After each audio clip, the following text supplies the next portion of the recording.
It seems that not a day goes by that Pakistan is not in the news. A country that for many years was barely an afterthought for many Americans is now a strategic battlefront in the fight against Islamic terrorism. Pakistan was thrust into the front of Americans' awareness by the events of September 11th, when the attacks were traced back to terrorists operating out of Afghanistan and possibly hiding in the mountains that form the border between it and neighboring Pakistan. Tonight's speaker, Parvaiz Musharaf, was the leader of Pakistan on September 11th, and it was his decision to align Pakistan with the United States in the fight against Islamic fundamentalist extremists.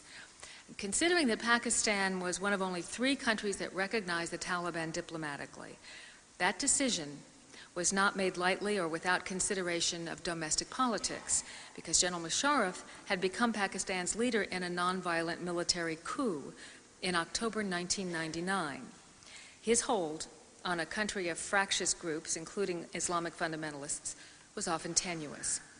He was described as walking a tightrope, balancing demands from the U.S. to crack down on extremists in Pakistan against demands from an increasingly vocal and anti-American Islamist constituency. Stevenson University takes great pleasure in presenting tonight's speaker. Ladies and gentlemen, please give a warm welcome to President Parvaiz Musharaf.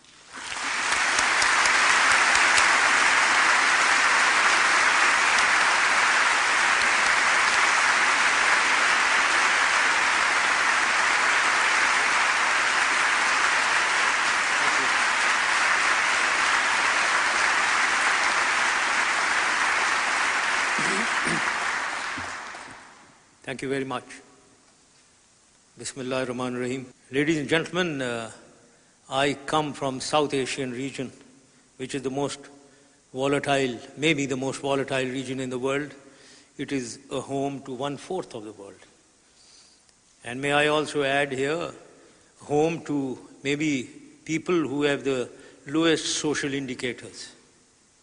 Home to maybe one of the poorest and the most illiterate people in the world. It is a conflict-ridden region within countries and between countries.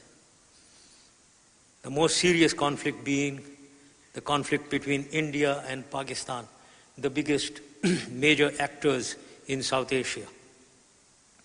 They say Asia is rising economically. There is economic cooperation in all regions of Asia. If you look at Southeast Asia, East Asia, Northeast Asia, China, they are all cooperating with each other for the economic uplift of the region and the people. But South Asia seems to be out of the loop of development.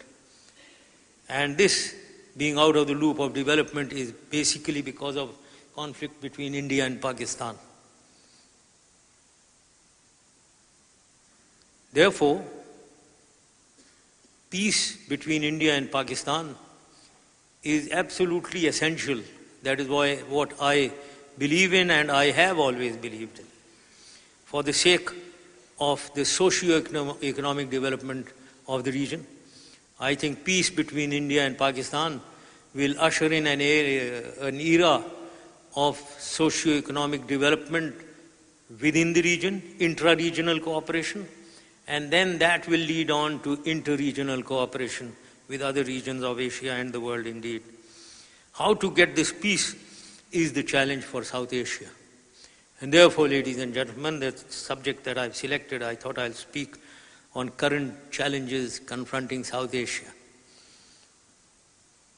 I will focus mainly on Pakistan, India, and Afghanistan. What are the main challenges facing this region? Firstly, the challenge of terrorism and extremism, which we all know, but we need to understand in its correct perspective. Secondly, the Pakistan-India conflict and the resultant issues of the world thinking that our region is a nuclear flashpoint. And from that flowing the perception maybe that the nuclear assets of Pakistan may not be in very safe hands. Lastly, the important challenge is of poverty, underdevelopment, and overpopulation. So these are the areas which I would like to focus on and touch on. Coming to terrorism and extremism, the main point. Terrorism and extremism in our area emanates mainly from Al-Qaeda and Taliban. This is a threat to Pakistan. They pose a threat to Pakistan, to the entire region, and to the world. They have to be defeated, whatever it takes.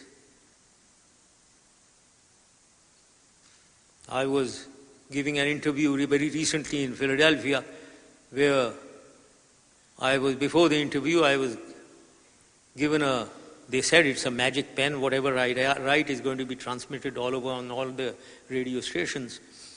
So I didn't know what to write, but impulsively an idea came to me and I wrote there, and I stand by it even now. We must win in Afghanistan. Quitting is not an option, and I believe that even now. Now, I would like to, before I get into this element of terrorism and extremism, I think it's extremely important to give a very brief historic review of the last 30 years. What have we gone through? What has that region gone through? What has Pakistan gone through in the last 30 years? And from 79 onwards, so that we understand the genesis of Al-Qaeda, Taliban. And I would like to clarify en route that these are not creations of Pakistan. Pakistan is a victim of whatever has happened. In the last 30 years, we have suffered and we still are suffering. But we are fighting against this menace, and we are together in the fight against this menace, and we will always remain together.